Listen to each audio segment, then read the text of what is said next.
Are you feeling exhausted, overwhelmed, or like something is just standing in your way of feeling your best self? Well, today I'm talking with Dr. Onna Lo, who is a burnout specialist, and she's got some amazing tips for you. For those of you who don't know me, I'm Dr. Miranda Naylor. I am a board certified functional medicine doctor and women's hormone and fertility specialist. I'm so excited today to talk with my colleague, Dr. Onna Lo, who is an Ivy League trained functional medicine doctor, a high performance coach, and she specializes in reversing and preventing burnout. Dr. Lo, thank you so much for being here with me today. Yeah, I'm very excited. This topic is near and dear to my heart. And I know that your audience are predominantly women who has a purpose. And I think it is often that we forget to look at how our stress environment and what are all the sea of challenges we live in life that are actually holding us back from the outcomes we want to see in life, right? The life we want to move on, which includes starting a family. Absolutely. Yes, my population is very much, women who are really trying to feel their best, do amazing things in life, not only get pregnant, but really have, healthy pregnancies, healthy children. So definitely, I think this topic of burnout is going to resonate with so many women. And it's something that I've seen so commonly lately in my practice, especially since the pandemic. I think so many of us, especially those of us who are high achieving, are getting really burnt out or have been burnt out. So I'm really happy that we're talking about this. So I think we can shed a lot of light on this topic for people who might not be aware of what's going on for them. So I want to ask you first a little bit more about yourself. How did you get into this field? How did you come to specialize in burnout? Yeah. Well, the funny thing is, I think I was burnout even when I was like in fourth grade. I started off coming into it with a physical burnout because I think a lot of people don't identify themselves with the word burnout, but you all know when you are feeling physically imbalanced, you're physically tired, or you're mentally, feeling not resilient, mentally feeling overwhelmed, brain foggy, or just can't really grasp that focus, or maybe emotionally, right? Feeling very irritable or feeling anxious or depressed and sad and just not in balance. And so that's really when I came into it. I was fourth grade, I was young, and I was just getting sick all the time. I actually had severe ulcer. I had to go into the hospital. I would always have migraines and I would have terrible periods, but I just was a stressed out kid. I had a purpose. I wanted to get into medical school, even as a high school student. Mhm. And I got into medical school into a 8-year program. So I was just dedicated. I had a purpose, but I was super type A and perfectionist. And so it's something that I have to learn for me to just keep enjoying and finding life and finding success while consistently having balance and health and that mental resilience and that emotional joy. I had to learn. And so that's how I came across high performance coaching. And I saw that a lot in my patients. A lot of my functional medicine patients came because they were exhausted, they were overwhelmed, and they were starting just to have their physical body breaking down. And I saw that as a very crucial pattern Mhm. for those women also. Yeah. Well, you've brought up some really key points in that. One that I wanted to go into is, what are some of maybe the root causes that can make us more prone to getting into burnout or Yeah. experience? Yeah. Um, I think that there's two ways I actually like to think about it. I think one in a lot of us might identify is that I often say when there's a misalignment of what we prioritize in life. Hmm. I think a lot of people, when they are, their mind or the body or the spirit, their how they engage it is actually misaligned, in the wrong place, the wrong job, the wrong relationship, the wrong purpose. And because often we invest our time and energy when it's misaligned, we have a lot of resistance, right? We have a lot of irritation, we have that internal turmoil, and that is very energy consuming. And Hmm. so I think that misalignment is a very common root cause. Um, and the second one is actually we might have a very clear desire and clarity of what we want. And we're always just high performance, and type A's does that a lot. We have great tools and we have great goals and we have great tasks, but we actually don't have healthy, sustainable habits. Either Hmm. the most typical habits is we're going to do it all by ourselves. No one else can do it as well as we do, right? Mhm. Or it's better if I do it. If I have to tell someone else, teach them how to train it, it's already too late. So not having a team, or oftentimes is that I'm just going to keep doing it until I get it, rather than realizing you're exhausted, you've not slept, you've not been eating well, um, or you're not developing the right relationships, that are also nurturing to you. So not Mhm. having the right habits that connects your desire to the outcomes that you want to see, or the goals that you're actually establishing. I love that. I love that perspective of it because I mean, for one, so many of us who get to amazing places, really successful people, oftentimes get there by just working their asses off, working really hard and doing all those things that you described.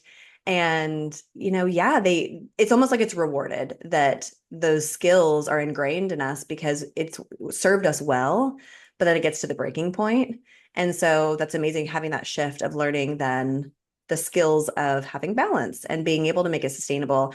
And I love that you talk about the alignment also, because I think too, some people see success as, maybe making a lot of money or, doing something that they think they're supposed to do. And they might be working extra hard trying to do that because it's out of alignment of what they really want to do or what they're really passionate about. And that it's like, yeah, working uphill.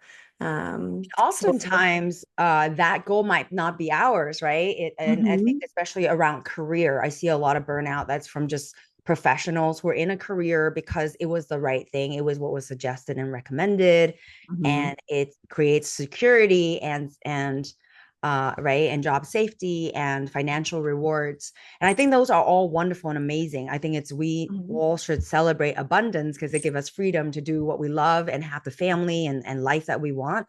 I think we get to also fine tune it to then actually start bringing more of that balance of joy and impact Mhm. together. Yes, agreed. Oh, I love that.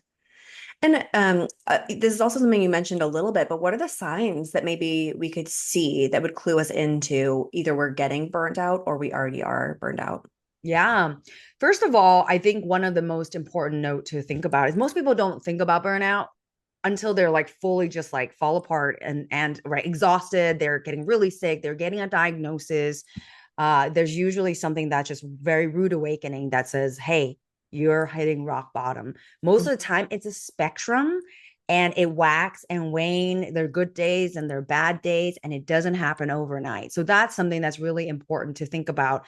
It's really more just like the resilience and the joy is really what you're looking for. And Mhm. anything from that is just good habits that kind of keep you in the right direction. Um, Again, it's mental. I break it down to mental, physical, and emotional components. Mhm. And the biggest piece to think about it is you're just having less resilience, because most people actually, we all have good days and bad days. We can all bounce back. But what Mhm. happened with burnout is that you just find that you are not bouncing back the Mhm. next day, the next week, the next month. A year later, you're still hating what you're doing. A year later, you're still feeling constantly drained, no matter how much you rest. The mental component, I think a big one is actually brain fog. You just Mhm. can't, you're struggling to concentrate, you're struggling to focus, you're struggling to actually um, integrate new ideas and thoughts. That's a huge one. Mhm. And then in terms of emotional, it's mood swings. You feel agitated easily, you feel irritable easily, you feel uninterested, you feel like, you feel like just it's not you just don't have that excitement, right? How often have you actually received a phone call from someone that you really enjoy talking, you just get excited, and within a moment you just got that, right, that rise of energy. um People who are burnt out get the opposite. Either they just get that rise of irritation or agitation, or they just lose interest. Mhm. And then I think most importantly is just physical symptoms. People get sick more easily. People get more aches and pains. People get more hormonal imbalances, and those are the symptoms. Yeah. Yeah, I think a lot of people can probably identify that to some degree, right? Even if it's not full burnout. I think we have those moments where our bandwidth is smaller if we've had a really stressful day, for example. We're like, I just can't handle one more thing. You can have that feeling of like, I don't want to talk to this person, even if, you love that person. You usually love talking with them. I think those are great examples. And those can be really good clues. whether we are in full burnout or if we're getting there, like we're having more of those days where we just don't want to take on extra. We don't feel that resilience. So those are great, great points to point out. Um, and if someone is feeling this a lot, they're feeling like they're in that place, maybe they're questioning if they're burnt out or they're sure they're burnt out. What's the first thing that you recommend they start doing? Yeah. Um, I think that, I think having an audit would be good, right? I always think, even from my functional medicine practice, I think I always use the word acknowledge. Mm, Um, and I think I'm super data driven in my practice and in my coaching practice.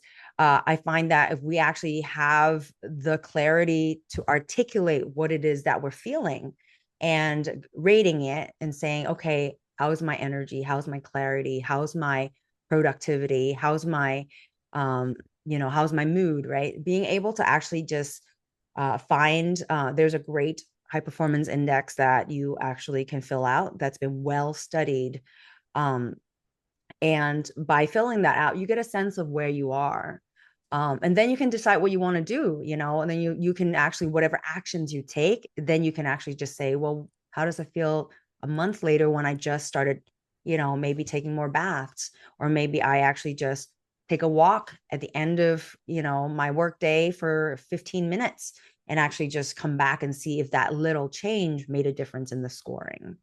um mm, the other piece, so that's more just giving yourself the ability to not feel like this big feeling, right? This big feeling that we have, that because mhm. often I think when we're stressed out, it feels like a lot of emotions and it's hard to quantify it. So by being able to objectively audit it, then you can actually say, okay, I can actually do something a little.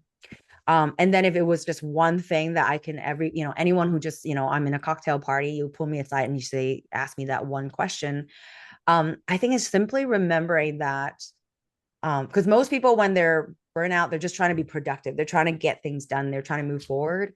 Is Mhm. to remember energy prioritization. Energy prioritization is the number one rule of productivity. Mm, So if you're trying to be productive, it's not about working more, blocking time, waking up 5 a.m.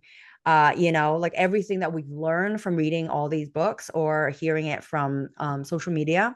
It's actually remembering that you can't actually do anything productive if you don't have energy. So prioritizing energy, however it means for you, it's the first step.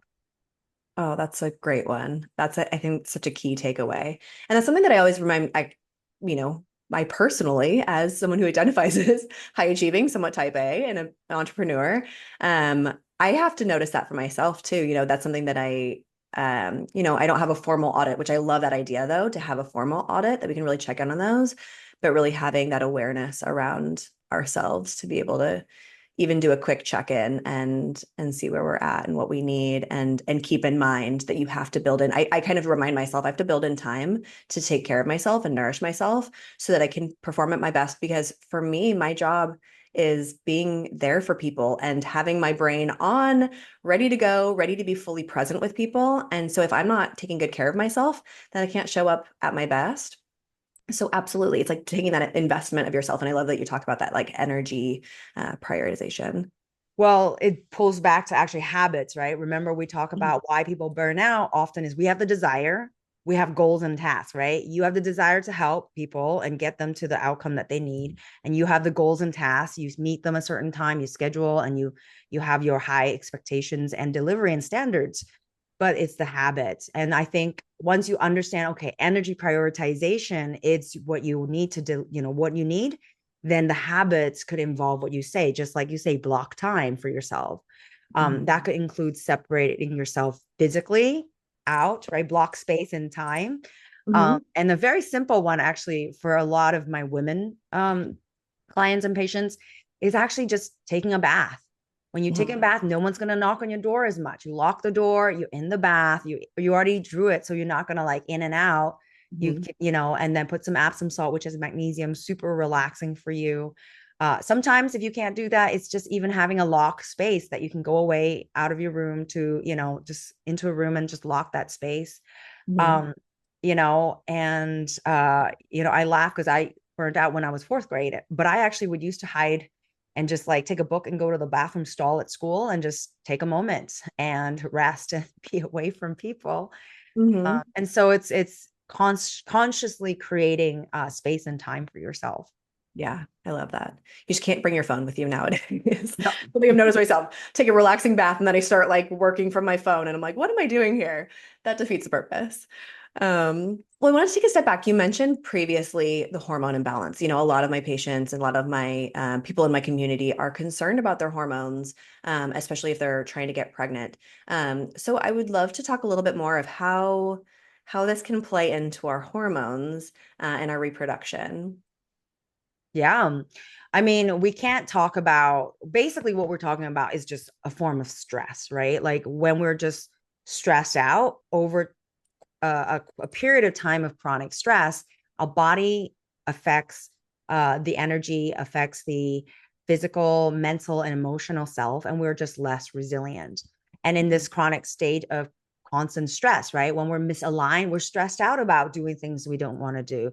When we're misaligned without time and space and energy, we're stressed out about how much work we have to do, focus we're to do, being around people we won't want to be around, or missing meals, missing other things that are important to us.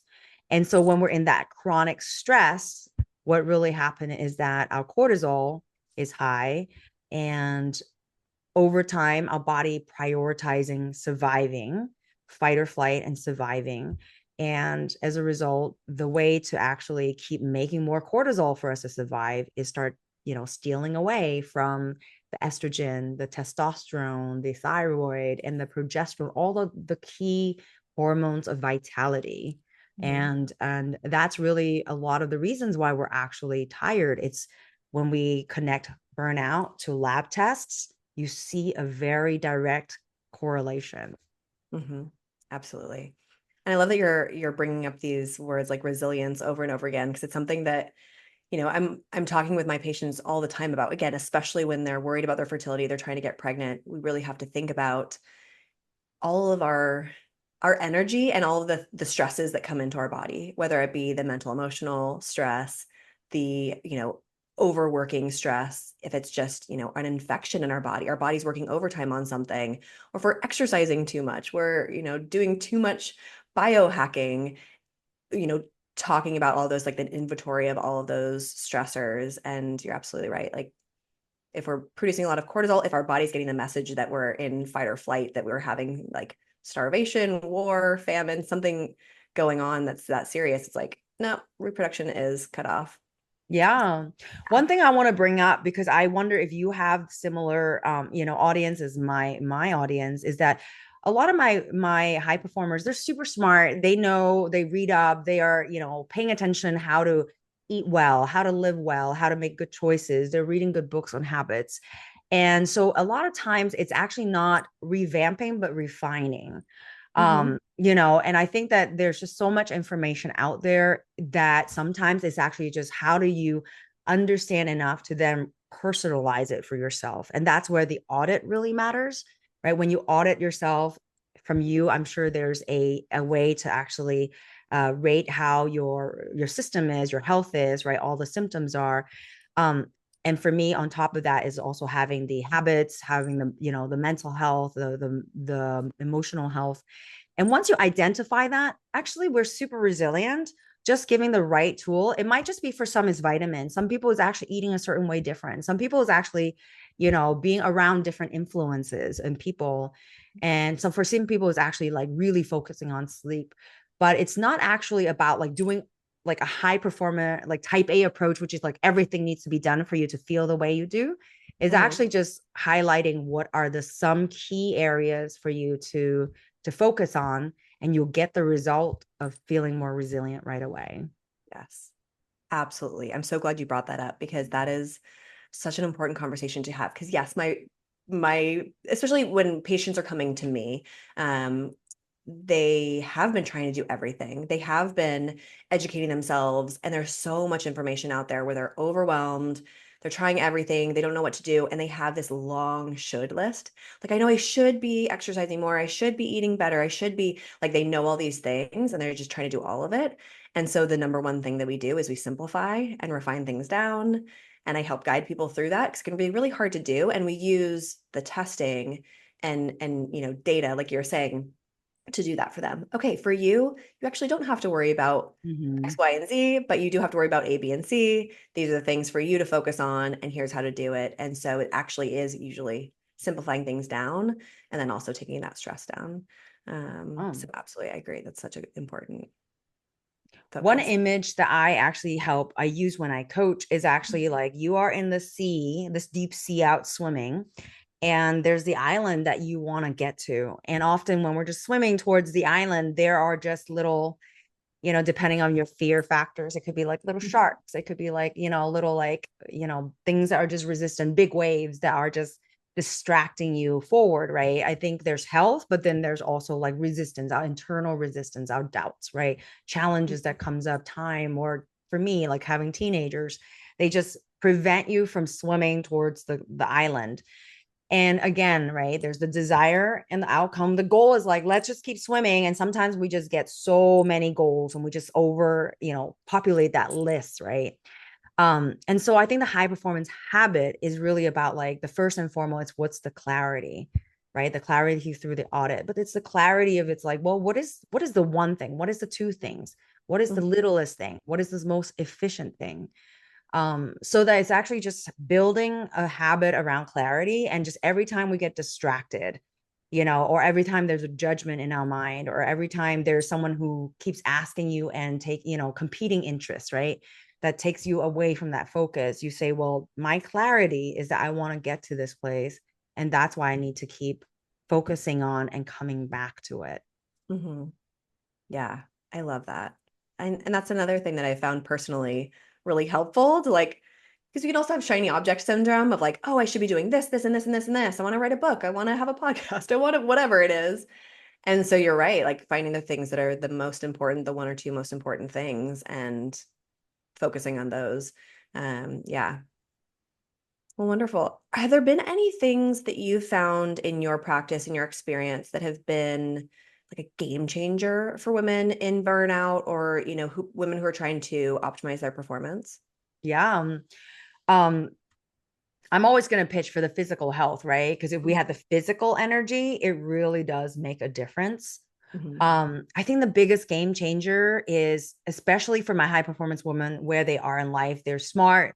They clearly have proven that their track record, you can get things done if you just put your mind to it, right? So those are not an issue. So I think the number one thing I always remind all my patients and clients is that it's the who, not the how and the what, right? I'm sure there's actually a book out there about it, Mm-hmm. but I think what it is we I was recently reading a study, and it talked about even as young as a teenager, boys and men actually distracts when we're in distress. But women and young girls, adolescent girls, actually discuss as a way of coping when we're in distress. And so by actually kind of embracing that idea is that when we're stressed, actually find your people, right? We are our community, and find your people, find your top 5 council, find your team to actually process that. Of course, right? Find the people that are, forward moving, positive. They are, they're there to also just to hold space, finding the right people, but Mm-hmm. having your team and have that accessible to you is super important. Absolutely. Community is everything. I think a lot of us learned that after the pandemic as well, right? That wow, community and being outside of community, can be absolutely a game changer. It's also interesting the male versus female aspect. I feel like that's a good relationship tip that you just gave too, or a little like a little tidbit. Um, you've mentioned this already a little bit, but I'd love to go, to go back a step and like, are there any ways that we can prevent burnout Mm-hmm. outside of the things we've already talked about? Yeah, yeah. It all goes back, I think it all goes back to habits. There's some, from rooted from what I do for my training for my clients, is that it actually was studied. it was this there was this questionnaire that was sent out to hundreds of thousands of people, they found that regardless of race, gender, socioeconomic status, education, and income level, high performers just have certain specific habits that, regardless of those different, status, it actually, they still are just high performers who can have sustained uh, success without burning out or without compromising their health or their relationships. And so the habits is actually really the most important piece. And it really start by having a very clear practice, a clear mental clarity, right? Being able to, and that's when meditation is really helpful. You're like, well, why is that? Is meditation is actually being able to create more single focus into something, so that you're in the present, not in the past or not in the future. And so you're more likely, every time you're distracted by a shiny object, or you're distracted by your judgment of like, oh, how this is going to affect my future, or I'm going to I regretted something I did, and rather than being in the present, you're actually practicing holding a steady mindset and being clear about what you want. And so having that habit of practicing keeping your mindset steady, keeping your clarity steady, and then around prioritizing energy, right? Having habits that really matters, resting, eating, and then, moving. Those are actually some just well understood mechanisms that takes care of our body. Mm-hmm. Um, and then finally is just having healthy habits around time management, right? And that could be a whole other hour of conversation, Mm-hmm. but having healthy habits of saying no, um, and healthy habits of, developing relationship with the people around you. So those are all really important pieces for uh, preventing burnout. Yeah, I love that. I feel like those are so, I mean, central to our overall well-being anyway, right? That we like to skip over sometimes. Oh, right, I need to eat. And eat regular meals that are nutritious and keep my energy going. I need to get enough sleep. I need to get some rest in between there. And I feel like all these tips you're giving are really going together. When we get our clarity, we have our goals in front of us, then making sure we're keeping in mind, okay, here's how I have to take care of myself to get there. Here's how I have to plan my time to get there. I love that. Um, and what would you say, again, you've given so many amazing pearls, but is there any other like your top piece of advice that you would give to someone who's high performing? Yeah. Um, it goes back to a simple audit. And the way I actually have people visualize this is think about, well, what is it that you'd like to feel at the end of every day when you come home? Mm, Right. That's really a way for you to be able to ask and acknowledge what's the alignment you're truly looking for, and a general sense, like, do you want to just feel ease? Do you want to feel like, actually, a lot of patients say, just self-care or care. A lot of people want to talk about service. hmm So I think it's finding a clarity of like, well, what is the feeling you want to be aligned with at the end of every night? And one way to remember that could either be set an alarm for yourself first thing in the morning, so that it's, it shows up, be like, hey, remember, these are two words that you want to, that's how you want to show up in the world. hmm I actually prefer to do it at 5 p.m. because then it comes up with like, hey, did you show up with these two words in your life? And then I have like about 4 hours to, adjust that. And whether it's just like, slow down, have a lovely conversation with my kids, or whether it's just making sure that I actually like just be more mindful about what I'm eating, or actually go to bed a little bit earlier rather than, just watch another Netflix show. hmm So that would be a really great way just to kind of commune with yourself. hmm Oh, I love that. That's a great idea. Because I think it's right. We have these big goals, and it isn't very often that we're showing up every day for ourselves to check in and say, am I in alignment? Sometimes I think about it like, what would like my highest self? This is maybe like not Exactly. everyone maybe aligns with this like spiritual aspect, but like in certain situations, especially when I'm sort of torn, what should I do? I kind of try to think, what would my highest self want to do? How do I really want to show up? Like you said, how do I want to show up in the world? And, that could also go along with, what legacy do I want to leave behind? Or what do I want to be known for if someone's trying to be big and famous? Or, I think that's a great way of looking at it. Like, who is the person that I want to be? And every day checking in with how you're doing with that. Oh, that's beautiful. Yeah. Um, What is again, your word? oh my goodness. I don't know if I have a single word. I patience is, I guess, is a very important word for me, especially with young kids. Mhm. Patience is very important for me. Um, and just being calm, present, um, in my professional life, really showing up. Again, like I mentioned before, really wanting to be present with people, but really Yeah. truly being in support of their highest self as well, their potential, and really honoring my own Yeah. potential also so that I can show up for Yeah. that. So exactly, right? When you see that that's your island, you're gonna Mhm. like swat away the Netflix show. You're gonna, well, I think sometimes it's hard, but you're gonna swat away, right? Like things that are gonna take away, or this extra 3 hours of thing that's gonna drain you when you just know that that's your island, right? Yes. So Yeah. that's a great way. Or at least make those choices more mindfully. I Mhm. think Yeah. sometimes we can get that sense of like, okay, I cannot handle just Netflixing tonight. I need to, take that bath or I need to do a meditation. And sometimes it's like, oh, maybe I want to connect with my partner and watch a Mhm. comedy. And that is actually the thing that I need. So I think exactly you can be so much more mindful about Yeah. your habits when you're having that echo through every single day. Yeah. Yeah. Any other tips that you want to leave the listeners with? Well, I mean, I can go You have on. so many.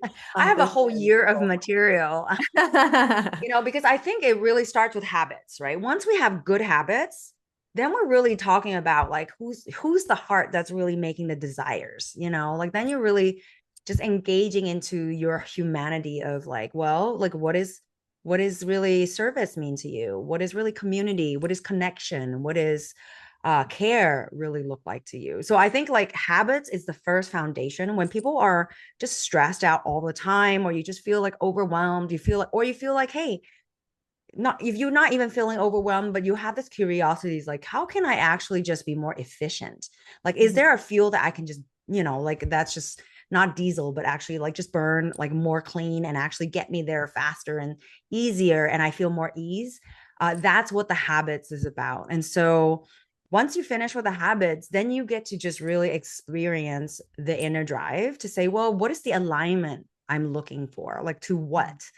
And so after that, then you have fun. You're looking at resistance, right? You're looking at day-to-day experiences, challenges in life. And so you actually start enjoying challenges. You start looking at every opportunity that comes your way or everything that comes your way that might be difficult. You're starting to look at them as gifts and opportunities, um, Mhm. and have a different feeling and energy towards it. Yeah. So yeah, that's kind of why I'm excited about this work. Yeah. Beautiful. Well, again, you've given so many incredible tips. So this is going to be so helpful to, I think, so many women. Um, on that note, if someone needs more help with this, where can people find with you? How can they work with you? Yeah. I have Instagram and TikTok. So you can find me at Onna Lo, MD, ONNALOMD. And I do have a coaching program. So it's under my website, onnalomd.com. And there's a high performance coaching section. And I'm launching actually a mastermind or a group. It's really, I believe it's about skills of habits, but also about community. We learn so much when we are in community with other women or high performers. And so I'm launching this, this program that is very easygoing, very gentle, and it's really just to provide kind of like creating lanes. If you think about in the ocean, you just the swimming lanes, like so that you're like it keeps off the sharks and keeps you focused. And so I'm launching that in the new year, to kind of just support people to get to the life that they want to see and love doing what they do. Amazing. That sounds fantastic. Oh, wonderful. And I'll link all of that too in the show notes. So thank you so much, Dr. Lowe. This has been, again, so helpful, such a wonderful conversation. And I really appreciate you being with me here Yeah, today. I'm excited to be here and grateful to meet your audience. Yeah. All right. Thank you so much.